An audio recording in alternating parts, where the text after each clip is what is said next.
Good evening class. तो I hope आपको जो मेरी सोशियोलॉजी की सीरीज है, लेक्चर सीरीज, वो बहुत अच्छी लग रही होगी।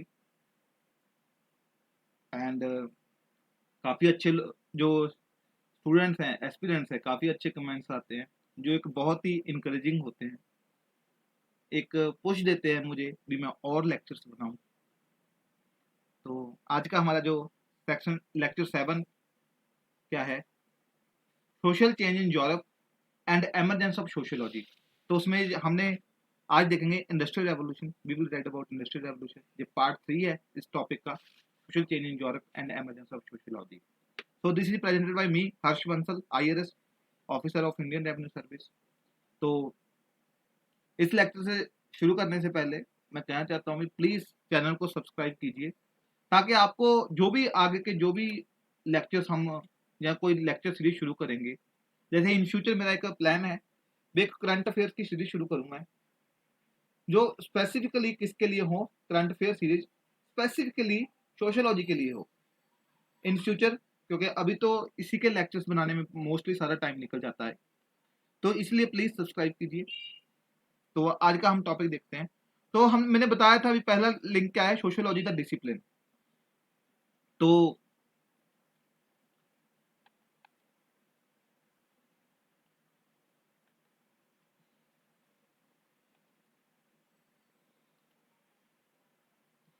मैंने बताया था सोशियोलॉजी डिसिप्लिन, तो हमने उसमें मॉडर्निटी टॉपिक पढ़ रखा है पूरा। जब मॉडर्निटी टॉपिक कर लिया, सोशल चेंज इन यूरोप में हमने रेनेसांस देखा, रिफॉर्मेशन देखा, फ्रेंच रेवोल्यूशन देखा, एंड अब देखेंगे आईआर, और उससे क्या होगा जो हमारा पूरा टॉपिक फिनिश हो जाएगा। फिर उसके बाद हम देखेंगे scope of the subject of sociology next lecture में। तो आज हमें ये फर्स्ट टॉपिक हमारा खत्म करना है अच्छे से। सो द डार्क एजेस, मैंने बताया यूरोप में डार्क एजेस थी।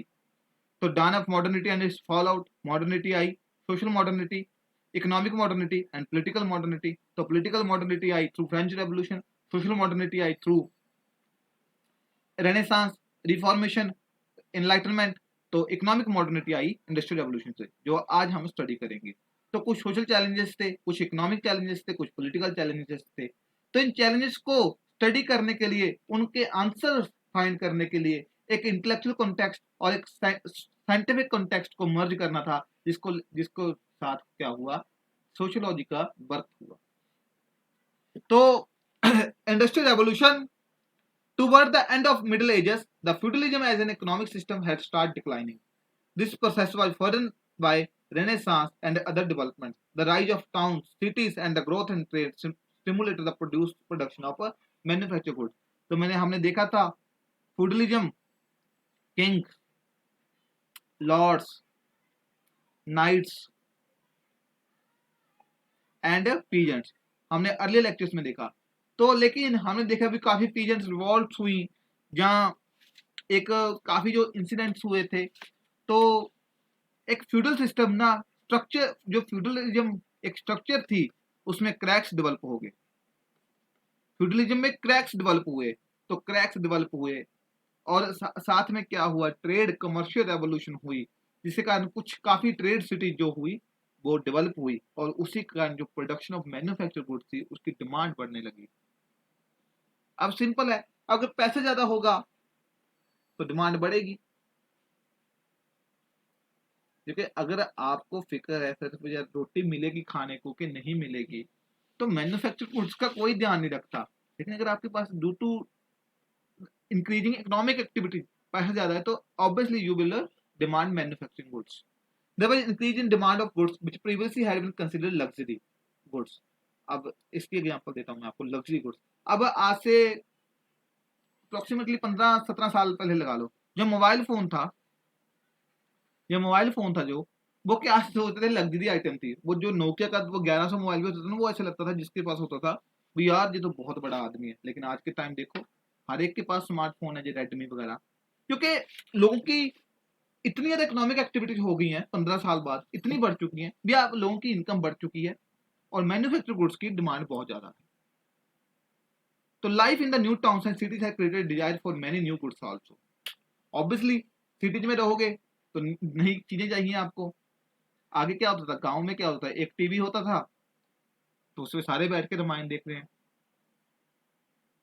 तो लेकिन अब क्या है, तो हर कोई अगर सिटीज में जाता है तो हर एक को क्या होता है भी मैं अपनी गुड्स। तो गांव में तो सबसिस्टेंस इकोनॉमी है ना, गांव में फर्क ही नहीं पड़ता कौन सा ब्रांड का कपड़ा पहन रहे हो कौन सा नहीं पहन रहे, सिंपल लाइफ है, कोई टेंशन नहीं है। लेकिन शहर में वो चीजों की डिजायर बढ़ती है। All these factor provide a great stimulus to production of manufactured goods for a long time. However the techniques and organisation of production goods did not go undergo any significant improvement. ठीक है, demand तो बढ़ी, लेकिन ऐसा नहीं था भी मतलब वो कुछ वो हो गया। तो the traditional methods were inadequate to meet the growing demand for goods. हमारे भी इंडिया में यही हो रहा है। अब हमारे इंडिया में क्या है, India also need industrial revolution.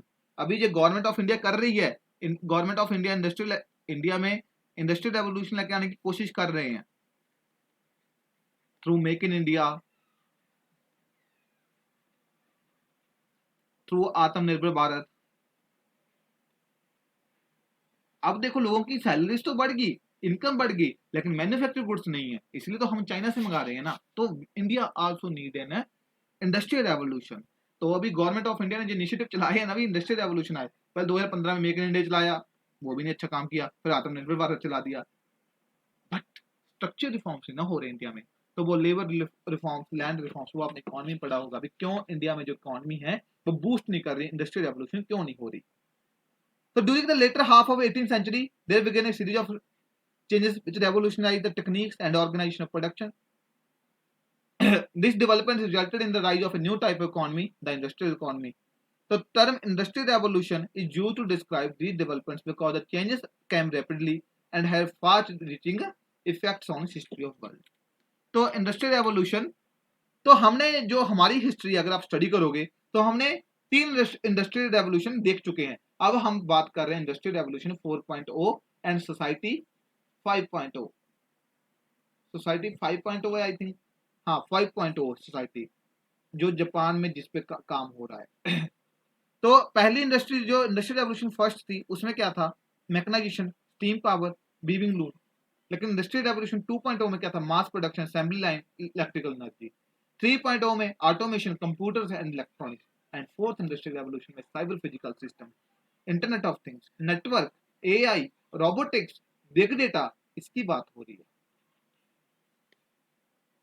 तो इंडस्ट्रियल रेवोल्यूशन, तो आज हम इसकी रेवोल्यूशन की बात करते हैं। ये तो आपने खुद देखनी है। मेन तो पता क्या है आपको, क्या है घर पे जाके ये देखना है, social analysis, sociological analysis of fourth industrial revolution, ये आपको करनी है खुद। पॉइंट्स में देखिए, आप इसको फेमिनिस्ट पर्सपेक्टिव से ऐड कीजिए। Feminist perspective, Marxist perspective,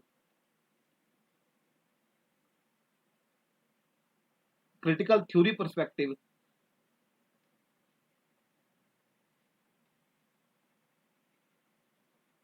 barbarian perspective,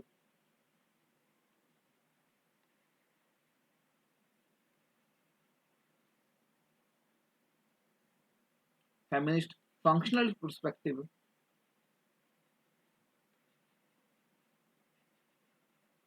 subaltern perspective.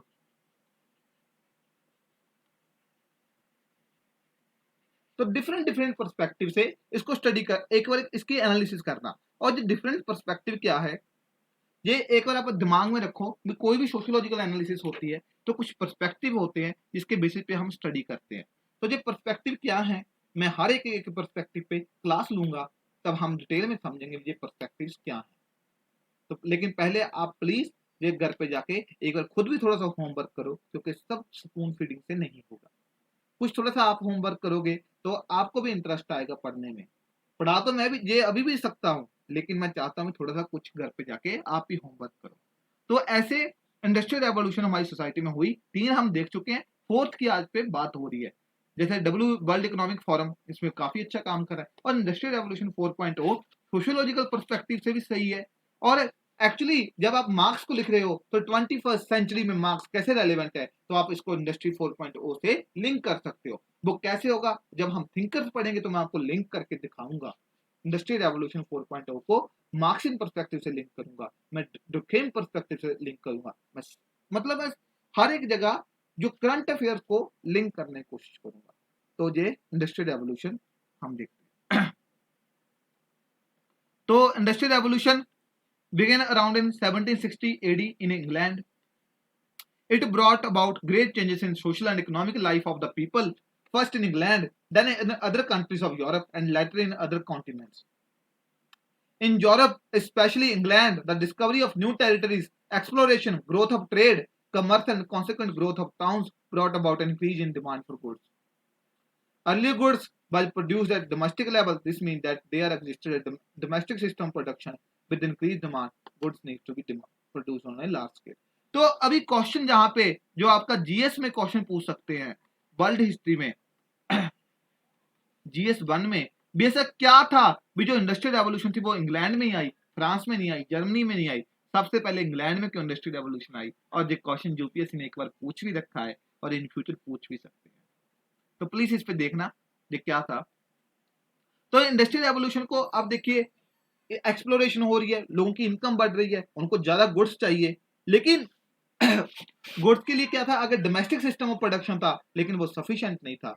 तो अब गवर्नमेंट ने क्या कहा, अब उन्होंने जो ब्रिटेन की वो थी तो उन्होंने क्या कहा भी हमें ये एक न्यू सिस्टम चाहिए जो प्रोडक्शन को इंक्रीज करे।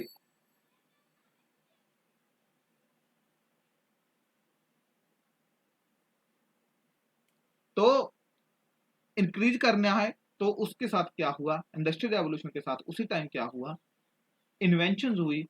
जो इन्वेंशन थी जॉन के ने की फ्लाइंग शटल, फास्टर थ्रेडिंग के लिए जेम हारग्रीव्स ने की spinning jenny kept pace with the threaders, Richard Arkwright ने की water frame steam driven spinners and Samuel Crompton ने की spinning mule combo of water frame and spinning jenny. तो ये चार इन्वेंशन हुई और भी बहुत सारी इन्वेंशन हुई जिन्होंने इंडस्ट्रियल रेवोल्यूशन को एक बेस दिया, एक तो वहां पे एक स्टिमुलस दिया। अभी ये कहते हैं जो आर्कराइट का वाटर फ्रेम था ये इतना बड़ा था, अभी आप इसको घर पे नहीं रख सकते थे, इसके लिए आपको ओपन जगह चाहिए थी, जिसने राइज किया, जिसने बर्थ दिया फैक्ट्री सिस्टम को, फैक्ट्री सिस्टम का बर्थ हुआ। तो ये फैक्ट्री सिस्टम है, ये देखिए बड़ी बड़ी मशीन, लोग काम करते थे। तो impact of industrial revolution on society, तो इम्पैक्ट ऑफ इंडस्ट्रियल रेवोल्यूशन क्या होगा अब आप खुद देखिए। अब देखिए गांव में थे लोग रहते थे, लेकिन गांव से क्या हुआ, माइग्रेंट अर्बन सेंटर्स में आ गए।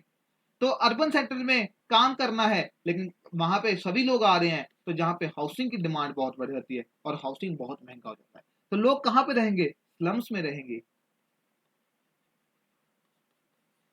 तो कई बार पूछते हैं ना भी slums is necessary evil in urban centre, तो स्लम नेसेसरी इवल क्यों है, स्लम्स का फंक्शनल पर्सपेक्टिव क्या है भी जो माइग्रेंट लेबर है उनको हाउसिंग प्रोवाइड करती है। स्लम हम कहते हैं बुरे हैं, लेकिन शहर के लिए जो माइग्रेंट्स आते हैं तो पहले स्लम्स में ही रुकते हैं। तो स्लम अर्बन लाइफ के लिए फंक्शनल कैसे है और डिसफंक्शनल कैसे है, तो वो हम चीजें देखेंगे जब हम अर्बनिज्म पे बात करेंगे, जब स्लम्स पे बात करेंगे पेपर 2 में। तो अनहाइजीन कंडीशंस अभी हम देख रहे हैं ना कोविड-19 में, धारावी की क्या हालत हो रही है, धारावी में 2000 से प्लस केसेस हो चुके ये कोरोना के, तो धारावी में किसी ने कभी ध्यान ही नहीं दिया था। अभी जब धारावी का क्या है, सभी लोग कह रहे हैं Dharavi is time bomb of Mumbai, क्योंकि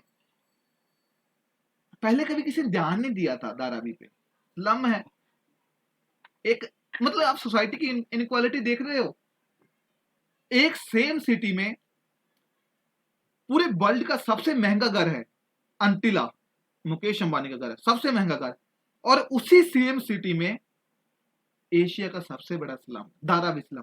मतलब इनइक्वालिटी देख रहे हो आप सोसाइटी में। और अब जब वो कोविड-19 हो रहा है तो क्या धारावी स्लम से सारी लेबर आती है, जो भी कोई है, अगर शाहरुख खान के घर के बाहर एक चौकीदार बैठता है तो वो भी क्या है, वो धारावी स्लम में रहता होगा, वो कोई भी स्लम में रहता होगा। अब सभी को डर है, अब सभी कह रहे हैं, सभी भी अगर धारावी स्लम है वी शुड बी अशेम्ड, क्योंकि आज उनकी एग्जिस्टेंस को खतरा है, जो अमीर लोग हैं उनकी एग्जिस्टेंस को खतरा है। वो ट्वीट कर रहे हैं भी लेकिन आज से 10 साल पहले, 15 साल पहले किसी को कुछ नहीं था भी इतना बड़ा स्लम बन रहा है हमें। और जब स्लम की डेवलपमेंट की बात करते थे तो बेचारों को, स्लम डिवेलपर्स को कह देते थे भी ठीक है हम फ्लैट देंगे, आप एक बार खाली कर दो जी जगह, हम इस पे फ्लैट्स बना रहे हैं। तो वो बेचारे खाली कर देते थे, तो वो फ्लैट्स बना के खुद ही बेच देते थे, उनको बेचारे वो बिल्कुल ही होमलेस हो जाते थे। तो आज के टाइम पे वो स्लम वाले लोग भी नहीं हट रहे, क्योंकि उनको एक ट्रस्ट डेफिसिट हो गया, जो कि गवर्नेंस का एक दिखाता है, क्वेश्चन करता है भी आप पे लोग ट्रस्ट ही नहीं करते गवर्नेंस को। तो ये अनहाइजीन कंडीशन, तो मीन देख रहे हो आप सोसाइटी कितनी सेल्फिश है। आज से 5 साल पहले, आज से 3-4 साल पहले किसी को नहीं था भी धारावी स्लम है। We should be ashamed of this fact. भी एशिया का सबसे बड़ा स्लम इंडिया की फाइनेंशियल कैपिटल में है, मुंबई में है, लेकिन आज जब वो धारावी स्लम सभी के एग्जिस्टेंस को क्वेश्चन कर रहा है, क्योंकि वहां पे क्वारंटाइन नहीं हो रहे लोग, तो सभी बोल रहे हैं we should ashamed. Human selfish, मतलब इतनी सोसाइटी सेल्फिश हो चुकी है। Anomie, monotonous routine. तो एनॉमी क्या है, मतलब वही आगे था, क्रिएटिविटी थी, मतलब लेकिन अब क्या है, मशीन पे बैठो वही काम करना, एक मोनोटोनस रूटीन बन गया आपका। सुबह सायरन फैक्ट्री का बजता था तो एक रूटीन बन गया। और इनइक्वालिटी, कैपिटलिस्ट खा रहे हैं, इनइक्वालिटी हो रही है, तो उसी को तो कार्ल मार्क्स ने कहा था ना, ये बुर्जुआस जो बिजनेसमैन है, कैपिटलिस्ट है, वो प्रोलेटेरियट वर्कर्स को कैसे एक्सप्लॉइट कर रहे हैं। और ये इनइक्वालिटी इंडिया में भी आप देख सकते हो। ऑक्सफैम इंडिया की report, reward work not wealth, 73% wealth generation in India जो कंट्रोल्ड बाय 1% इंडियन। आप अगर आपने और इनक्वालिटी देखनी है तो एक बार प्लीज मुकेश अंबानी जी, जो भी हमारे एशिया के रिचेस्ट पर्सन है ना, उनकी वेल्थ देखना, 5 साल में कैसे इनकी वेल्थ 4-5 गुना हो गई। इनक्वालिटी, जबकि दूसरी साइड जो लोअर स्टेटा है वो गरीब और गरीब से गरीब होता जा रहा है। मेरा एक लेक्चर है जहां पे इसी एजुगुरुकुल उस पे impact of corona virus on Indian economy, तो आप देखना, मतलब उसमें एक मैंने फैक्ट मेंशन किया था, आईएमएफ ने कहा, आईएलओ ने कहा भी 40 करोड़ पीपल डीपर पॉवर्टी में चले जाएंगे। लेकिन अगर आप देखोगे इनकी रिलायंस इंडस्ट्रीज के शेयर वो और ऊपर जा रहे हैं।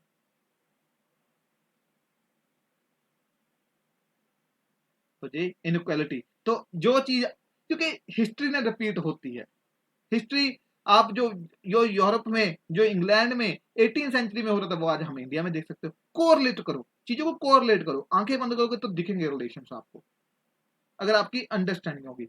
अगर आपने रटना है इम्पैक्ट ये वो, लेकिन चीजों को अंडरस्टैंड करो। अगर अंडरस्टैंड करोगे ना, तो कोई भी क्वेश्चन आए you will write an answer. तो these changes, unhygiene conditions, anomie, inequality. So these changes moved both conservative and radical thinkers. The conservative feared that such condition would lead to chaos and disorder.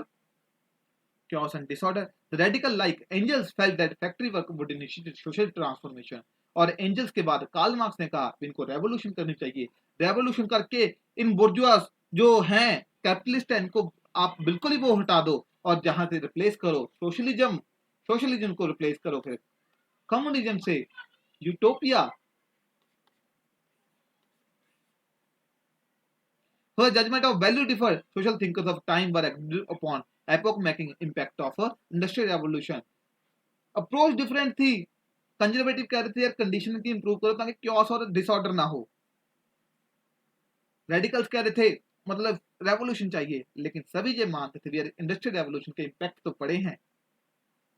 They also agreed upon the importance of new working class. जो new working class है इनको पता था importance है।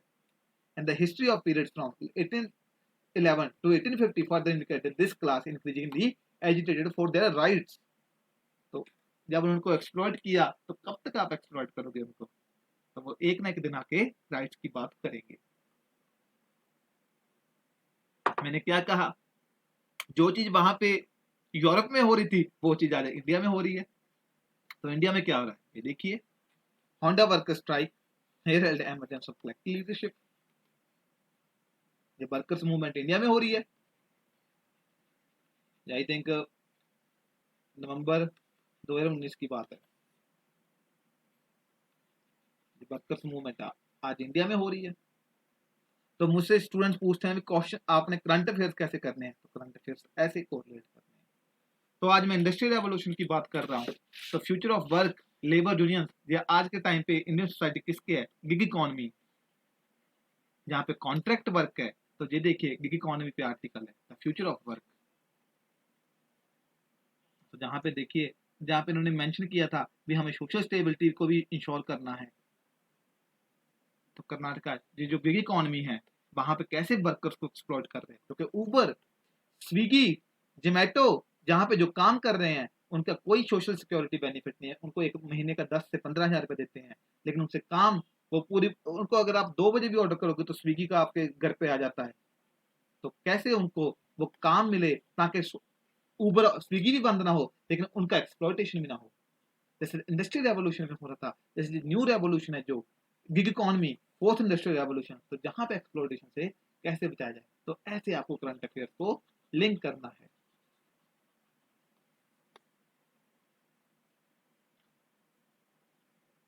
और इसी पे ऐसे क्वेश्चन पूछ सकते हैं, जैसे अभी जब मैंने वर्कर्स की वो मूवमेंट बताई तो ऐसे यूपीएस ने क्वेश्चन पूछ लिया था, have the new economic policy and economic reforms led to weakening of labour class movements, explain your views with examples. तो एग्जांपल्स आप जहां से उठाओगे, ऐसे आपको एग्जांपल्स उठानी पड़ेंगी। The significant themes of industrial revolution: the condition of labor, the transformation of poverty, the industrial city urbanism, and technology and factory system. तो क्या क्या जो सोसाइटी के जो थीम्स थे, इंपॉर्टेंट थीम्स कौन कौन से थे? द कंडीशन ऑफ लेबर,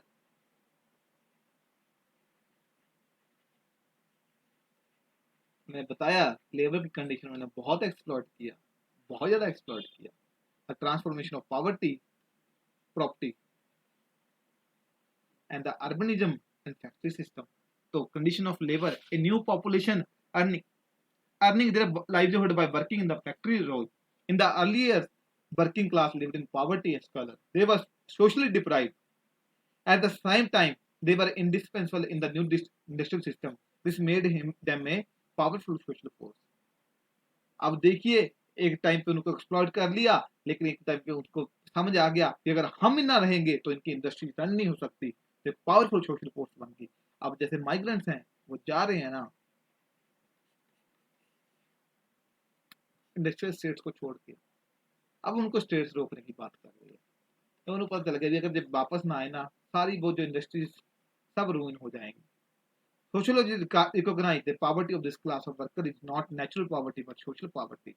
एक तो पॉवर्टी, अगर हमारे जहाँ पे क्या है, जो इकोनॉमी है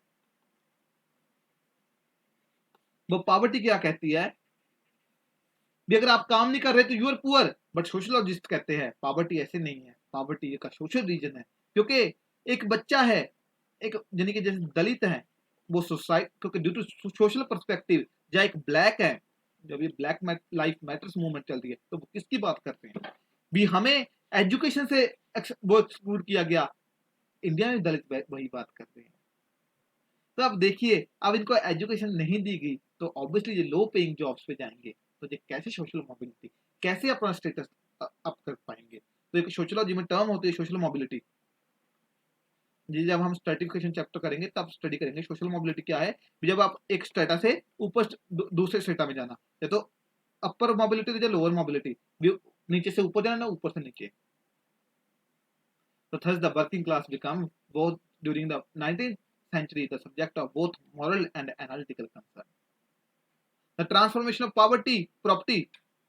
तो प्रॉपर्टी क्या थी? प्रॉपर्टी पहले क्या थी? प्रॉपर्टी की ज्यादा वैल्यू थी, इसके प्रॉपर्टी से उसको लैंडलॉर्ड बोलते थे। लेकिन इन मॉडर्न टाइम्स प्रॉपर्टी की ज्यादा वैल्यू नहीं है, ज्यादा वैल्यू किसकी है? Money, capital. The traditional emphasis on land lost its value while money or capital become important during the industrial revolution. लेकिन आज एक कॉन्टेम्प्रेरी टाइम्स में देखो तो सर्विस की भी वैल्यू है। आज एक लैंडलॉर्ड है, उसके पास भले ही कितनी जमीन है, लेकिन अगर उसके सामने एक आईएएस ऑफिसर खड़ा हो जाए फिर किसकी ज्यादा वैल्यू है? आईएएस ऑफिसर की। तो यही तो बताया, एक मार्क्स का डिसीजन देते हैं, यानी कि आज के टाइम पे स्किल्स का, आपकी एजुकेशन का भी फर्क पड़ता है। इन मॉडर्न टाइम्स अगर आपके पास एजुकेशन है तो आप सबसे ऊपर, जिनके पास बिजनेसमैन, बड़े बड़े बिजनेसमैन, बड़े बड़े जो हैं लैंडलॉर्ड, उससे ज्यादा ऊपर हो आप। अभी फेसबुक क्या है? फेसबुक जिस बंदे ने बनाई, मार्क जकरबर्ग ने, उसके पास ना कोई प्रॉपर्टी थी ना कोई वो थी, लेकिन उसके पास स्किल थी। स्किल क्या थी? As a software engineer. The investment in new industrial system came to be recognized. The feudal landlords become less significant while the new capitalist class gained power. तो कैपिटलिस्ट के पास पावर तो है ही। Capitalist और politician मिलकर तो rule करते हैं। कैसे करते हैं आगे बताएंगे आपको, जब हम पावर की थ्योरी जो पावर करेंगे भी कैसे कैपिटलिस्ट बेवकूफ बनाते हैं मिलकर इनको।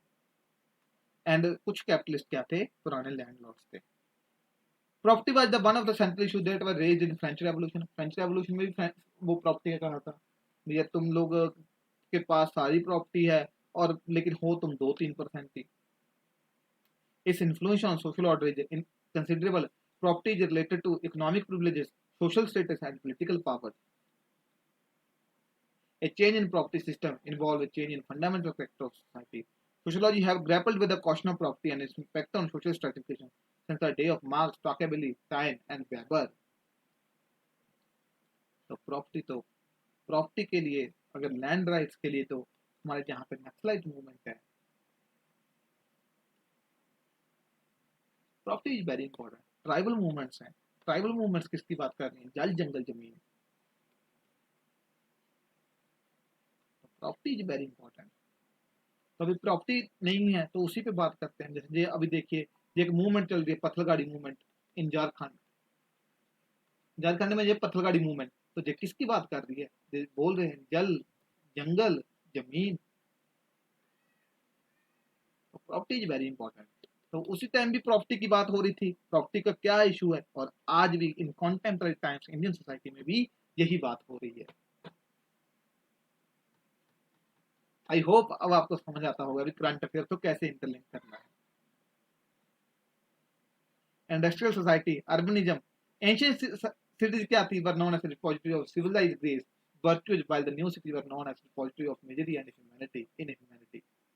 Ancient cities, civilized grace, India की ancient cities Banaras, Ujjain, grace, new cities, Gurgaon,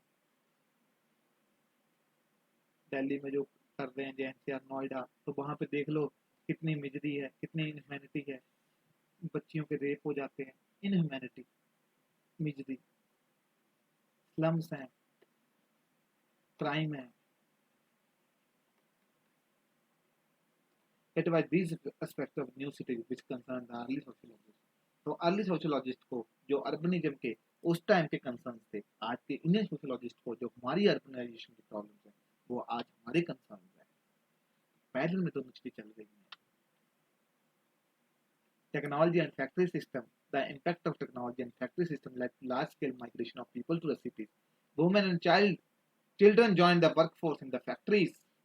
Family relations changed. The siren of factories seems to be ruled people's life.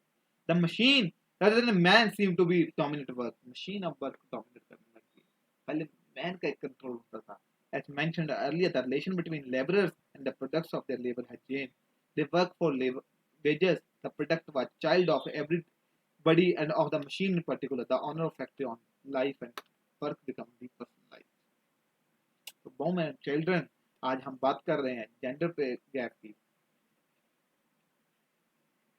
Class ceiling की बात कर रहे हैं, चिल्ड्रन की चाइल्ड लेबर की बात कर रहे हैं, क्लास हथियार थी। जो चीजें वहां पे 18th सेंचुरी में बात कर रहे थे, आज हम 21st सेंचुरी में इंडिया में उन चीजों की बात कर रहे हैं। मशीन्स हम बात कर रहे हैं। अभी तो हम एमएसएमई को प्रमोट कर रहे हैं on life and work become depersonalise. देखा कैसे लोग, क्योंकि जो चीजें आपने देखनी ना आज के टाइम पे आप देख लो, क्योंकि वहां से फैक्ट्री शिफ्ट होके जहाँ पे अब जो कंट्रीज है जहाँ पे लेबर सस्ती है वहां पे आ गई, क्योंकि फैक्ट्रीज। अभी क्या होता है जी, मैं सपोज करो जी मेरा पेन है ना, इस पेन को मैं बना रहा हूँ, तो इस पेन की कुछ मटेरियल कॉस्ट होगी 10 रुपये रॉ मटेरियल कॉस्ट, कुछ पैकिंग की कॉस्ट होगी 5 रुपये, और 5 रुपये सपोज करो लेबर की कॉस्ट, ठीक है ना 20 रुपये, ये कल को 25 का बिकता है। तो कैपिटलिस्ट का क्या होता है भाई, प्रॉफिट मैक्सिमाइज करना। तो ना तो 10 रुपए मटेरियल कॉस्ट के, रॉ मटेरियल के कम हो सकते हैं, ना 5 रुपए किसके कम हो सकते हैं, पैकिंग के, तो वो लेबर के कम करेंगे। तो जहां पे लेबर सस्ती मिलती है वो वहीं पे चले जाते हैं। तो जो जो आज के टाइम पे, क्योंकि अब इंग्लैंड यूरोप में जो भी है वो लेबर महंगी है, तो वो कहाँ शिफ्ट हो गए, जहाँ पे लेबर सस्ती है, इंडिया, चाइना। तो जो वहां की 18th सेंचुरी की प्रॉब्लम थी वो आज आप इंडिया में देख सकते हो। Marks are a form of enslavement in the machine and a manifestation of alienation of labor. Alienation of labor क्या है, मैं आपको जब मार्क्स पढ़ेंगे, थिंकर्स में पढ़ेंगे तब बताऊंगा मैं। एक टर्मिनोलॉजी आपके दिमाग में बैठनी चाहिए ताकि आपको ये लगे ना कि न्यू वर्ड सुन लिया मैंने। Social scientists felt that men and women had grown mechanical in heart as well as hand due to industrial system of production. तो इसके कारण ये हुआ। तो ये सोशल चेंजेस को स्टडी करने के लिए सोशियोलॉजी डेवलप हुआ। लेकिन सोशियोलॉजी जब अर्लियर डिसिप्लिन था तो उसको 3 इंटेलेक्चुअल इन्फ्लुएंस थे जो इन्फ्लुएंस कर रहे थे, 3 इंटेलेक्चुअल इन्फ्लुएंस जो अफेक्ट कर रहे थे, the philosophy of history, the biological theory of evolution and the survey of social condition. तो फिलॉसफी ऑफ हिस्ट्री क्या है, जो सोसाइटी है वो डिफरेंट फेजेस से गुजरती है। जैसे कार्ल मार्क्स ने क्या कहा था, ह्यूमन हिस्ट्री को आप 5 स्टेजेस में डिवाइड कर सकते हो, प्रिमिटिव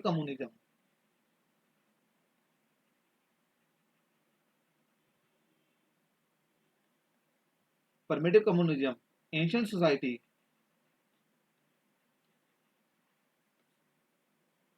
फ्यूडल सोसाइटी,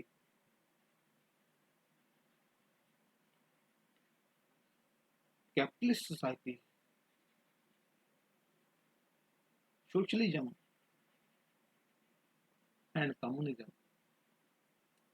तो जहां पे देखिए कार्ल मार्क्स ने कैसे कहा, तो यही चीजें, क्योंकि जी कार्ल मार्क्स किससे इन्फ्लुएंस होता है, फिलोसफी ऑफ हिस्ट्री से। ऐसे ही ऑगस्ट कॉम्ट बात कर रहा है, ये ह्यूमन हिस्ट्री को आप 3 जगह डिवाइड कर, थियोलॉजिकल, मेटाफिजिकल एंड पॉजिटिव। एक जगह पे जो रिलीजन है वो डोमिनेट होता है एक स्टेट पे, एक जगह पे फिलोसफी एंड एक जगह पे साइंस डोमिनेट होती है। तो ये देखिए ऑगस्ट कॉम्ट ने भी वही बात की, कार्ल मार्क्स ने भी वही बात की, दुर्खेम ने भी वही बात की, हर्बर्ट स्पेंसर ने भी वही बात की। तो the philosophy of history, biological theory of evolution क्या है, क्योंकि the influence of philosophy of history further enforced by the biological theory of evolution. Sociology moved toward the evolutionary approach, seeking to identify and account for the principal changes in social evolution. तो Herbert Spencer, डर्खेम, देखोगे जैसे Darwin ने बताया भी कैसे जो है evolution हुई, वैसे इन्होंने बताया भी कैसे सोसाइटी इवॉल्व होती है, from a simple society to complex society. तो ये जो क्योंकि उस टाइम साइंस डोमिनेट थी, तो जो कह रहे थे जो साइंस है वो सही है, जो साइंस बोलेगी उसी को हम, जो साइंटिफिक पर्सपेक्टिव है वही हम किसी डिसिप्लिन में। तो जब बायोलॉजिकल थ्योरी ऑफ एवोल्यूशन हो रही थी उन्होंने वो सोसाइटी पे लगा दी, फिलोसफी ऑफ हिस्ट्री सोसाइटी पे लगा दी। तो वहां पे सर्वे होता था किसी भी टेस्ट का, तो सर्वे ऑफ सोशल कंडीशन उन्होंने सोशियोलॉजी पे लगा दिया। ये सब चीजों को क्या है आप देखोगे नीचे सोशियोलॉजी, लेकिन इनका बाद में क्रिटिक भी हुआ। जैसे ये इनको सबको मिलकर क्या बोलते हैं, पॉजिटिविज्म। तो नॉन पॉजिटिविज्म स्कूल आया जिन्होंने इसको क्रिटिसाइज किया, एंटी पॉजिटिविज्म आया। तो वो हम जब पढ़ेंगे थर्ड चैप्टर, तो डिफरेंट वो पर्सपेक्टिव्स, ये वो methodological approach to study society, तो उसमें हम डिटेल में देखेंगे। तो सर्वे ऑफ सोशल कंडीशन, सबसे पहले state of poor report publish हुई थी, सर्वे करने लगे। अब जैसे डर्कीम ने सर्वे किया था, डर्कीम ने सर्वे का डेटा कलेक्ट किया था, तो उससे थ्योरी ऑफ सुसाइड दी थी उन्होंने, सर्वे करने लगे। और ताकि एक सोशियोलॉजी को, एक डिसिप्लिन को हम डेटाबेस पे बात कर सके। देखिए अगर मैं बोल रहा हूँ इतने परसेंट पुअर है, तो ऐसा नहीं मैं ऐसे कॉमन सेंस बात बोल रहा हूँ, डेटा है मेरे पास, तो डेटा से आप जस्टिफाई कर सकते हो। और ऐसे ही मैं कहता हूँ, जब आप यूपीएससी का आंसर लिख रहे हो तो please justify with the data. If UPSC asking you that how much climate change we have, climate change पे कुछ पूछ रहा है, तो प्लीज ऐसे मत कहो sir there is very very large climate change, जब बहुत ज्यादा क्लाइमेट चेंज हो रहा है। तो बताओ रिपोर्ट्स बताओ, आईपीसीसी की रिपोर्ट क्या है, यूएनएफसीसीसी की रिपोर्ट्स क्या है, तो रिपोर्ट्स बताओ। ऐसी जहां पे सोशियोलॉजी ने कहा भी हम ऐसे बात हवा में बात नहीं करेंगे, हम डेटा पे बात करेंगे, तो जहां पे भी आपको भी सोशियोलॉजी हो या भले ही वहां पे मेंस का आंसर हो, तो हवा में बात नहीं करनी, डेटा की बेसिस पे बात करो। अगर मैं आपको एग्रीकल्चर पे पूछ रहा हूँ तो आपके पास एग्रीकल्चर का डेटा हो, अगर मैं एजुकेशन पे पूछ रहा हूँ तो आपके पास एजुकेशन का डेटा हो।